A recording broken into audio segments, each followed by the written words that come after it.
everyone, I'm Astha Khurana and welcome to Zerodha Varsity Videos। आज की हमारी इस वीडियो में हम समझेंगे इंडस्ट्री स्पेसिफिक पैरामीटर्स के बारे में। ये इस वीडियो का पार्ट 1 है क्योंकि हम टोटल 6 इंडस्ट्रीज को डिस्कस करने वाले हैं। तो इस वीडियो में हम बात करेंगे 3 इंडस्ट्रीज के बारे में जो कि होंगी बैंकिंग, इंश्योरेंस एंड आईटी। तो चलिए शुरू करते हैं।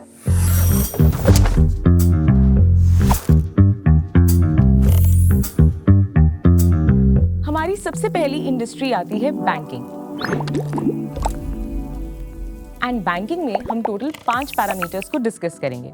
सबसे पहला पैरामीटर आता है NII, जिसे हम कहते हैं नेट इंटरेस्ट इनकम। अब बैंक अपनी इनकम कहाँ से जनरेट करती है ये हम सबको पता है, एंड वो होता है इंटरेस्ट।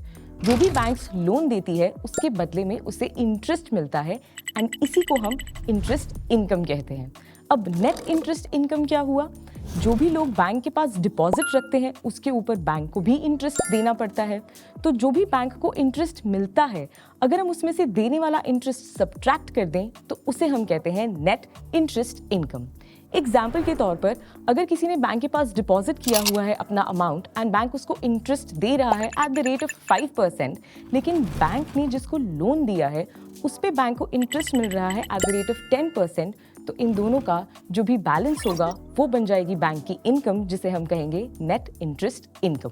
एंड ये इनकम जितनी ज़्यादा हो उतना बैंक के लिए बेटर होता है। अब हमारा सेकेंड पैरामीटर आता है, उसे हम कहते हैं नेट इंटरेस्ट मार्जिन यानी कि NIM। इसका सबसे पहले फॉर्मूला समझ लेते हैं। NIM का फॉर्मूला होता है net interest income divided by income earning assets. ये भी जितना ज़्यादा हो उतना बेटर होता है, लेकिन एक चीज़ का ख्याल रखना है, जो भी इनकम जनरेटिंग एसेट्स है वो स्टैंडर्ड लोन्स ही होने चाहिए, उसमें NPA कैलकुलेट नहीं होते। अब थर्ड पैरामीटर हमारे पास आता है NPA यानी कि नॉन परफॉर्मिंग एसेट। अब हम जैसे कि समझ चुके हैं कि बैंक के लोन्स ही उनके एसेट हैं, तो अगर लोन पे रीपेमेंट नहीं होती तो उसको हम बोल देते हैं नॉन परफॉर्मिंग एसेट, यानी कि हमारा लोन परफॉर्म नहीं कर रहा, उस पर रीपेमेंट नहीं आएगी। अगर किसी बैंक ने एक पर्सन A को 10 करोड़ का लोन दिया है एंड अब उसको वो वापस चुका नहीं पा रहे, तो ऐसे ही हम उसको कह देते हैं NPA यानी कि नॉन परफॉर्मिंग एसेट। अब आपके दिमाग में ये क्वेश्चन आ रहा होगा कि बैंक्स NPA डिक्लेयर कब कर देते हैं, तो उसका टाइम पीरियड होता है आफ्टर 90 डेज। अब NPA में हमारे पास 2 और पार्ट्स आते हैं जिसे हम कहते हैं ग्रॉस NPA या फिर नेट NPA। ग्रॉस NPA का मतलब होता है टोटल डिफॉल्ट, यानी कि जिसके ऊपर एक भी बार पैसा नहीं आया। अब मिस्टर A का ही एग्जाम्पल लेते हैं। उनको बैंक ने लोन दिया था 10 करोड़ का, जिसमें उन्होंने 6 करोड़ तक वापस कर दिए, लेकिन अभी भी 4 करोड़ उन्होंने वापस नहीं किए। तो ये जो 4 करोड़ है ये बन जाता है एक बैंक के लिए ग्रॉस NPA। अब हम बात करते हैं हमारे दूसरे पैरामीटर की, जो होता है net NPA। According to RBI guidelines, हर बैंक को कुछ प्रोविजन मेंटेन करके चलनी पड़ती है। प्रोविजन से हमारा मतलब होता है कुछ पैसा जो बैंक को सेट असाइड यानी कि अलग से रखना पड़ता है कि अगर कभी लोन रीपेमेंट ना हो तो बैंक्स के पास पैसे कम ना पड़ जाए। तो ये प्रोविजन जो बैंक रखती है, अगर हम ग्रॉस NPAs में से इस प्रोविजन को निकाल दें, अगर तब भी कोई अमाउंट बच जाती है तो उसे हम कहते हैं नेट NPA। अब एग्जाम्पल के तौर पर, अभी भी हमारे पास ग्रॉस NPA कितना था? 4 करोड़ का। तो अगर बैंक ने 3 करोड़ तक का प्रोविजन कर रखा है, तो जब हम 4 करोड़ में से 3 करोड़ को माइनस करेंगे तो अभी भी बैंक के पास NPA होगा 1 करोड़ का, which is the net NPA। Gross NPA हो या फिर नेट NPA, ये जितने ज़्यादा कम हो बैंक्स के लिए उतना ही बेटर होता है। बैंकिंग इंडस्ट्री का फोर्थ मेट्रिक है कार। कार का मतलब होता है कैपिटल एडिक्वेसी रेशो। बैंक्स को कुछ कैपिटल सेट असाइड रखना पड़ता है डिपेंडिंग अपॉन कितने रिस्की एसेट्स इन्वॉल्व्ड हैं। हम सबको पता है कि बैंक्स के एसेट्स होते हैं उनके लोन। तो कई बार बैंक्स उन लोगों को या उन ऑर्गेनाइजेशंस को लोन देती है जिनकी क्रेडिबिलिटी शायद अच्छी ना हो, या फिर कई बार ऐसे लोन्स भी दिए जाते हैं जिसके ऊपर कोई सिक्योरिटी या फिर कोलैटरल नहीं देना पड़ता। तो ऐसे लोन्स बैंक के लिए रिस्की हो जाते हैं, एंड इसीलिए ज़रूरी हो जाता है कि बैंक कुछ कैपिटल को सेट असाइड रखे ताकि कल को बैंक बैंकरप्ट ना हो जाए। ये RBI ने मैंडेटरी किया हुआ है, and monetary policy to monetary policy इसमें चेंजेस भी होते हैं। कार जितना ज़्यादा हो उतना ही बैंक्स के लिए बेटर होता है। अब हम बात करते हैं बैंकिंग के 5th एंड लास्ट पैरामीटर की, जिसे हम कहते हैं कासा। कासा का मतलब होता है current account and savings account. अब जितने ज़्यादा लोग करंट अकाउंट और सेविंग्स अकाउंट में डिपॉजिट्स करेंगे उतना ही बैंक्स के लिए बेटर होता है। ऐसा इसलिए बिकॉज करंट अकाउंट के ऊपर बैंक्स को इंटरेस्ट नहीं देना पड़ता एंड सेविंग्स अकाउंट के ऊपर इंटरेस्ट रेट्स बहुत कम होते हैं। तो इन अकाउंट्स में जब डिपॉजिट आता है तो बैंक्स का एक्सपेंस इन अकाउंट्स पर बहुत कम होता है एंड इससे जो नेट इंटरेस्ट इनकम है वो भी बेटर होती है। इसी से जुड़ा होता है कासा रेशो। इसका फॉर्मूला होता है current account plus saving account का deposit which is divided by the total deposits. CASA और कासा रेशो यानी कि इसमें जितने भी डिपॉजिट्स हैं ये जितने ज़्यादा हों उतना ही बैंक्स के लिए बेटर होता है। जब भी क्वार्टरली रिजल्ट्स आते हैं तो कंपनीज क्वार्टरली रिजल्ट्स की स्टेटमेंट्स, उनकी प्रेजेंटेशंस एंड उनकी कॉन कॉल्स ये तीनों ही चीज़ें प्रोवाइड करती हैं एंड ये सारी इन्फॉर्मेशन आपको आपके रिस्पेक्टिव कंपनीज की वेबसाइट पर मिल जाएगी। तो चलिए अब बात करते हैं एग्जाम्पल की। जैसे ही हम एक्सिस बैंक की वेबसाइट पर जाएंगे तो उनके इन्वेस्टर रिलेशन या फिर इन्वेस्टर्स टैब के अंडर आपको एक और टैब मिलेगा जो कि जुड़ा हुआ होगा क्वार्टरली पीपीटी से। तो जैसे ही आप उस पीपीटी पे क्लिक करेंगे तो आपके सामने एक प्रेजेंटेशन ओपन हो जाएगी जिसमें आपको ये सारा डेटा मिल जाएगा। तो जैसे कि हम यहाँ पर देख सकते हैं कि एक्सिस बैंक का नेट इंटरेस्ट इनकम अप था 33% से YOY बेसिस पे एंड इसी इमेज में आपको बाकी पैरामीटर्स भी मिल जाएंगे जैसे कि NIM, CASA, CAR, GNPA, NNPA। तो आपकी अंडरस्टैंडिंग फॉर बैंकिंग सेक्टर और भी बेटर हो जाएगी। एक और चीज़ का ख्याल करें, ये जितने भी पैरामीटर्स हमने डिस्कस किए हैं ज़रूरी नहीं है कि ये statement of profit and loss में अवेलेबल हों। इसमें से कुछ डेटा पॉइंट्स या फिर कुछ पैरामीटर्स हमें प्रेजेंटेशंस में मिलते हैं। अब बैंकिंग के बाद हम चलते हैं हमारी दूसरी इंडस्ट्री की तरफ जो कि है इंश्योरेंस। इंश्योरेंस की इस इंडस्ट्री में हम टोटल 4 पैरामीटर्स को डिस्कस करेंगे। तो चलिए शुरू करते हैं सबसे पहले पैरामीटर से जो कि है प्रीमियम। हम सब जानते हैं कि जब भी हम कोई भी पॉलिसी खरीदते हैं तो उसके बदले में हम क्या देते हैं, प्रीमियम। अब यही प्रीमियम एक इंश्योरेंस कंपनी के लिए उनकी रेवेन्यू होता है, उनकी इनकम होती है। प्रीमियम के 2 पार्ट्स होते हैं, gross premium and net premium. Gross premium का मतलब है जो भी टोटल प्रीमियम एक कस्टमर अपनी इंश्योरेंस कंपनी को पे करता है उसमें से टैक्सेस निकाल दें तो हमें मिलता है ग्रॉस प्रीमियम। अब इसके भी 2 पार्ट्स होते हैं, new premium and renewal premium. New premium वो अमाउंट होती है जो कि इंश्योरेंस कंपनी को अपने एक कस्टमर से पहली बार मिलती है।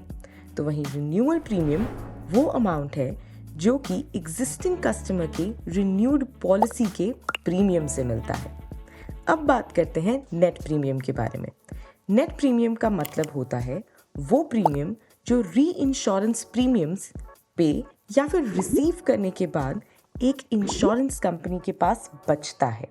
री इंश्योरेंस प्रीमियम मतलब जब एक इंश्योरेंस कंपनी अपने रिस्क को मैनेज करने के लिए दूसरी इंश्योरेंस कंपनी से पॉलिसी ले तो ऐसी पॉलिसी के प्रीमियम को री इंश्योरेंस प्रीमियम कहा जाता है। एग्जाम्पल के तौर पर ICICI लोम्बार्ड री इंश्योरेंस पॉलिसी लेता है HDFC ERGO से, तो HDFC ERGO को पे किया हुआ प्रीमियम कहा जाएगा री इंश्योरेंस प्रीमियम। चाहे ग्रॉस प्रीमियम हो या नेट प्रीमियम, ये सारे ही प्रीमियम्स की अमाउंट जितनी ज़्यादा हो इंश्योरेंस कंपनी के लिए उतना बेटर होता है। अब हम बात करते हैं इंश्योरेंस कंपनी के दूसरे पैरामीटर के बारे में जिसे हम कहते हैं सॉल्वेंसी रेशो। सॉल्वेंसी रेशो से हमारा मतलब ये है कि एक इंश्योरेंस कंपनी के पास कितनी कैपेसिटी है कि वो अपनी लॉन्ग टर्म ऑब्लिगेशन या फिर लाइबिलिटीज़ को मीट कर सके। ऐसा इसलिए देखा जाता है ताकि अगर सब लोग ही क्लेम मांगने आ गए तो क्या इंश्योरेंस कंपनी उन सभी क्लेम्स को रीपे कर पाएगा। जब कोविड हुआ तब बहुत सारे क्लेम्स आए थे इंश्योरेंस कंपनी के पास, तो अगर वो सॉल्वेंसी रेशियो मेंटेन नहीं करते तो शायद वो सबके क्लेम्स भी वापस नहीं दे पाते। इस सॉल्वेंसी रेशियो का फॉर्मूला होता है net income plus depreciation which is divided by total liabilities.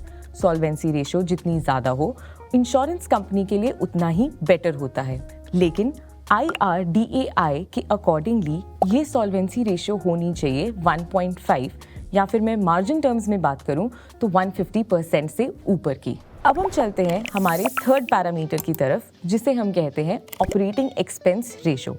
Operating expense से हमारा मतलब होता है कि जब भी कोई बिजनेस रन हो रहा हो तो उसकी कोर एक्टिविटीज़ के लिए जो भी एक्सपेंसेस इंकर होते हैं। अब किसी भी इंश्योरेंस कंपनी के लिए उनका एक्सपेंस इंकर होगा कि उसके कस्टमर को ऑन बोर्ड लाने में कितना खर्चा हुआ, यानी कि हमने कितना खर्चा एजेंट्स को दिया या फिर उससे जुड़े और भी कई एक्सपेंसेस। अब ये एक्सपेंसेस जितने कम हो कंपनी के लिए उतना बेटर होता है। तो ऑपरेटिंग एक्सपेंस रेशो का फॉर्मूला होता है operating expense which is divided by revenue. अब रेवेन्यू के हिसाब से हमने कितना खर्चा किया, ये जितना कम उतना बेटर। अब हम बात करते हैं हमारे लास्ट एंड फोर्थ पैरामीटर के बारे में, जो कि है claim settlement ratio. Claim settlement ratio से हमारा मतलब ये है कि एक इंश्योरेंस कंपनी जिसके पास इतने सारे क्लेम्स आते हैं वो कितने क्लेम्स सेटल कर पाता है in a given period of time. अब इसको कैलकुलेट करने का फॉर्मूला होता है कितने क्लेम्स उस इंश्योरेंस कंपनी ने सेटल किए डिवाइडेड बाय टोटल क्लेम्स आए कितने। अब ये भी ज़्यादा हो तो बेटर है, बिकॉज इससे हमें ये पता चलता है कि एक इंश्योरेंस कंपनी की क्रेडिबिलिटी अच्छी है या फिर नहीं। अब हम बात करते हैं हमारे एग्जाम्पल की। तो इंश्योरेंस कंपनी के केस में हमने एग्जाम्पल लिया है HDFC लाइफ का। तो जैसे कि आप देख सकते हो कि प्रीमियम्स एक्चुअली हमें मिलते हैं किसी भी इंश्योरेंस कंपनी की स्टेटमेंट ऑफ P&L से, एंड बाकी के पैरामीटर्स का पता हमें लगता है उनकी इन्वेस्टर प्रेजेंटेशन से। जैसे कि हमने पहले भी बताया, सारे डेटा पॉइंट्स क्योंकि स्टेटमेंट ऑफ P&L में अवेलेबल नहीं होते, इसलिए हम उन्हें इन्वेस्टर प्रेजेंटेशन में देख सकते हैं। जैसा कि हम स्टेटमेंट ऑफ P&L में देख सकते हैं दैट रिन्यूअल प्रीमियम का अमाउंट है समवेयर अराउंड 9,25,000। तो वहीं पर इन्वेस्टर प्रेजेंटेशन से हमें सॉल्वेंसी रेशो का पता चलता है, जो कि मार्च 23 के लिए थी 203%। तो जैसा कि अभी हमने हमारे दो एग्जाम्पल्स, इंश्योरेंस के केस में HDFC लाइफ एंड बैंकिंग के केस में एक्सिस बैंक, इनमें हमने देखा कि इन दोनों की ही इन्वेस्टर प्रेजेंटेशन में हमारे बताए हुए पैरामीटर्स के अलावा और भी बहुत सारे पैरामीटर्स हैं। और ना ही सिर्फ इन दोनों इंडस्ट्रीज़ में, बेशक बहुत सारी इंडस्ट्रीज़ में काफ़ी सारे पैरामीटर्स भी हैं। तो ये सब पैरामीटर्स को हम कहाँ पढ़ें? तो इसके लिए आप जाएं ज़ीरोधा वार्सिटी की वेबसाइट पर, जहाँ पर आपको सेक्टर एनालिसिस मॉड्यूल में मिलेंगी ये सारी ही इंडस्ट्रीज़, जैसे कि banking, insurance, IT, infrastructure and much more. And ये सारे पैरामीटर्स को आप इन डिटेल स्टडी कर सकते हैं। तो अब हम बात करते हैं हमारी थर्ड इंडस्ट्री के बारे में, जो कि है IT सेक्टर। IT सेक्टर में भी हम 4 पैरामीटर्स को डिस्कस करेंगे। उसमें से सबसे पहला पैरामीटर है न्यू क्लाइंट्स। अब किसी भी IT कंपनी के लिए उनके क्लाइंट्स बहुत इंपॉर्टेंट होते हैं, बिकॉज उनके क्लाइंट्स ही उनके एसेट्स होते हैं। तो हर क्वार्टरली रिजल्ट्स में IT कंपनीज ये डिस्क्लोज करती हैं कि उनके टोटल न्यू क्लाइंट्स कितने हैं, या फिर उन्होंने न्यू क्लाइंट्स कितने ऐड किए। इसके अलावा वो ये भी बताती हैं कि जो भी क्लाइंट्स उनके आए हैं उनकी वैल्यू कितनी है इन टर्म्स ऑफ $1 मिलियन। किसी भी IT कंपनी के लिए जितने ज़्यादा क्लाइंट्स हो उतना बेटर है, एंड जितनी ज़्यादा वैल्यू के क्लाइंट्स हो ये और भी बेटर है।